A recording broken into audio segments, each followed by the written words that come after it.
Second pronoun म्हणजे मराठीमध्ये कोणतं आलेलं? माझे. काय आलेलं? माझे. त्याला इंग्रजीत काय म्हणतात ते? माय. Very good. काय आलं?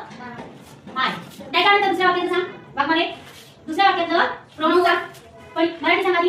तुझे. तुझे. Very good. काय आहे? त्याला इंग्रजीमध्ये काय म्हणतात? युअर. युअर. चला तिसऱ्या वाक्याचं प्रोनाउन सांग. इथे सांग आधी. आमची. आमची. आता इंग्रजीमध्ये काय म्हणतात ते? आवर. आवर. त्यानंतर पुढचं आहे चौथ्या वाक्याचं प्रोनाउन सांगा आधी. काय आलेलं मराठीमध्ये? इची. आता त्याला काय म्हणते? इंग्रजीमध्ये काय म्हणतात तिचीला? हर. आता शेवट पुढच्या पाचव्या वाक्यामध्ये त्याचे नाव कमी आहे. आता याच्यातलं प्रोनाउन ओळखा आधी मराठी. त्याच्या. काय आहे? त्याच्या. आता त्याला मराठी इंग्रजीमध्ये काय म्हणतात त्याच्याला? हिज. आता पुढे त्याचे. आता इथे वाक्यावर ओळखायचे तर त्याचे कोणाचे? इथे वाक्यामध्ये बघा त्याचे शिंग म्हणजे कशाचं असणार आहे? कशा संदर्भात आहे? प्राण्याच्या संदर्भात आहे. मग प्राण्यासाठी आपण कोणतं प्रोनाउन वापरतो?